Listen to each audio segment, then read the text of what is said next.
তবে বিলাল, তোমাকে আজকে বলতে হবে তুমি কি এমন আমল করো যে তোমার জুতার আওয়াজ আমি আরশে আজিমে শুনলাম। আল্লাহ নবী যখন মিরাজ থেকে যখন ফিরে আসলেন দুনিয়ায়, তখন বিলালকে ডেকে বললেন, বিলাল, ও বিলাল, আমি তো তোমার পায়ের পদধ্বনি শুনে আসলাম সে আরশে আজিমে। এই কথা শোনার সাথে সাথে আবেগে আপ্লুত হয়ে বিলাল কান্না শুরু করছে।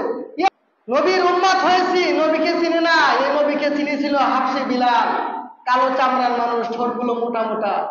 সেই বিলালেরও আল্লাহর হাবিব যখন মিরাজে গিয়েছিলেন, দেখে আমার সামনে দিয়ে কে যেন হাঁটে, কিন্তু দেখে না কাউকে, কিন্তু আপনার পায়ের আওয়াজ হয়, খরমের আওয়াজ হয়। তখন তো স্যান্ডেল জুতা ছিল না, খরম ছিল, দপ দপ করে খরমের আওয়াজ হয়, কিন্তু মানুষ দেখা যায় না।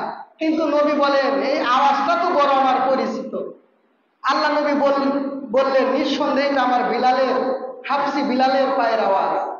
আল্লাহ নবী যখন মিরাজ থেকে যখন ফিরে আসলেন দুনিয়ায়, তখন বিলালকে ডেকে বললেন, বিলাল, ও বিলাল, আমি তো তোমার পায়ের পদধ্বনি শুনে আসলাম সে আরশে আজিমে। এই কথা শোনার সাথে সাথে আবেগে আপ্লুত হয়ে বিলাল কান্না শুরু করছে। ইয়া রাসূলুল্লাহ, আমি একজন জীর্ণ শীর্ণ মানুষ, আমি একজন তুচ্ছ মানুষ। এই মানুষের পদধূলি, এই মানুষের জুতার আওয়াজ, খরমের আওয়াজ আপনি আরশে আজিমে শুনছেন।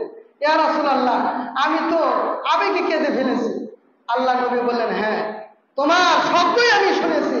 ওগো বিলাল, তোমাকে আজকে বলতে হবে তুমি কি এমন আমল করো যে তোমার জুতার আওয়াজ আমি আরশে আজিমে শুনলাম। হযরত বিলাল বললেন, ইয়া রাসূলুল্লাহ, ইয়া হাবিবাল্লাহ, আমার এরকম বড় কোনো আমলের কথা আমার মনে পড়ে না, তবে একটা আমলের কথা আমার মনে পড়ে। সে আমলটা হলো, আমি বিলাল রাদিয়াল্লাহু তাআলা আনহু যখন ওযু করি, ওই ওযুটা যে কোনো কারণে যখন ভেঙে যায়, ভেঙে যাওয়ার সাথে সাথে আবার ওযু করে পবিত্রতা অর্জন করে নিই।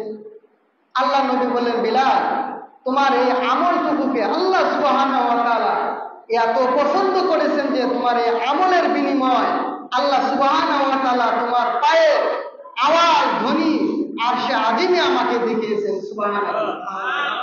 সম্মানিত মুসলিম ইকরাম, নবী যেরকম দামি, তার সাহাবায়ে কেরাম ওরকম দামি।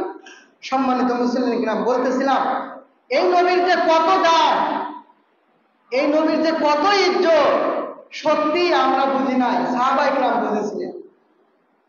আর আল্লাহ নবী যে আমাদের জন্য কত স্যাক্রিফাইস করেছেন, কত কষ্ট করেছেন, এই উম্মতকে নাজাত